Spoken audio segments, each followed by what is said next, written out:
Thank you very much, Kyra, and thank you very much, Invest Northern Ireland, for being the main sponsor for the National Outsourcing Awards.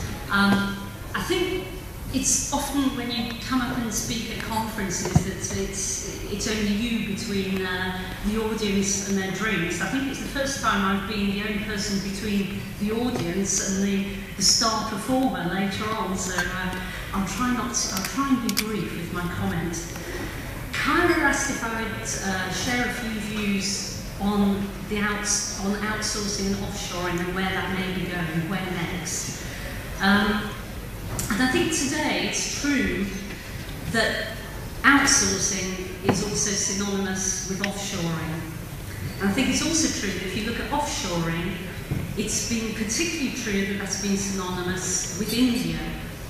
And I think we have to recognise that India has built up an incredibly strong brand. And I think there's a lot that we can learn from that. I think India has worked together as an industry to create brand India. I think it's put in an awful lot in terms of best practice and quality. And I think we all look to India and recognise the quality that they bring.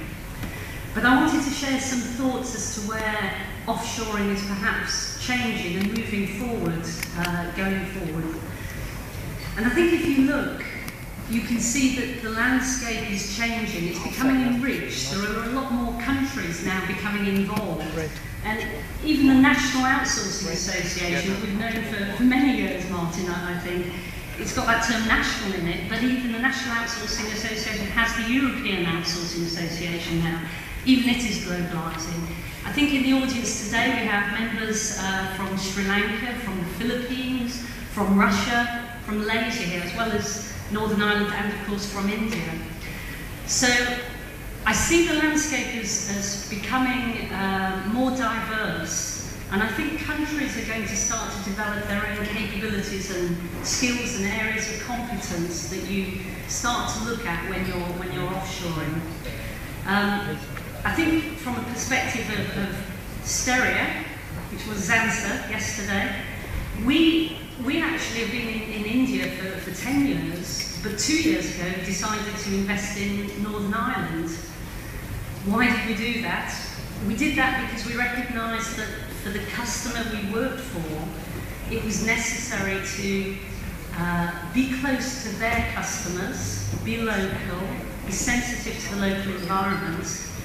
And when we got there, we recognised there was a huge amount of talent over there in Northern Ireland. Now that I'm working for a company that's headquartered in Paris and has huge operations in Germany, we're looking at nearshore operations in Poland and in Morocco, servicing those markets. And I was thinking about this. I was over in China about a year ago. India is being challenged. And I think it's been challenged very positively. I think some countries, like China, are going to be very appropriate when you look at scale processes. It's going to be quite hard to beat on a scale perspective.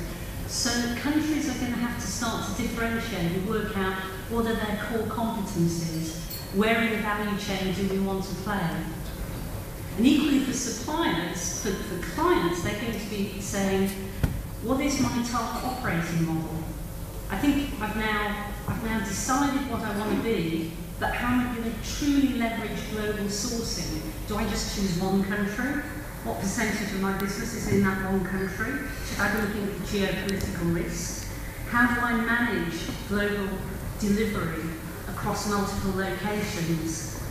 And I think it's going to become, I know there's a lot of lawyers in the audience tonight, I think it's going to become very helpful for the lawyers and the sourcing advisors. I see a lot of business ahead for them because I think that landscape is becoming so much more complex for the buyer to choose and optimise how they locate processes, where they locate processes, and how they create the best advantage from that.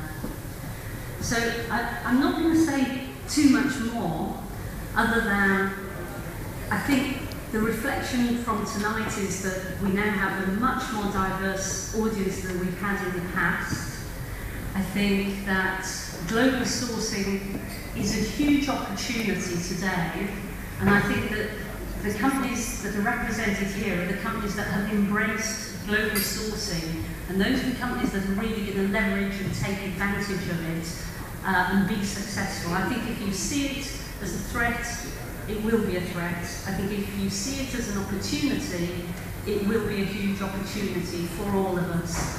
So I think it's incumbent on everybody to go and have a look and understand the competencies and the capabilities that are provided by those different countries, what they can do and how they can benefit all of us here. And what I do is I wish you every success with the awards. I hope everybody who's up for an award gets one. I know that's not possible, but good luck everybody, and enjoy the rest of the evening. Thank you.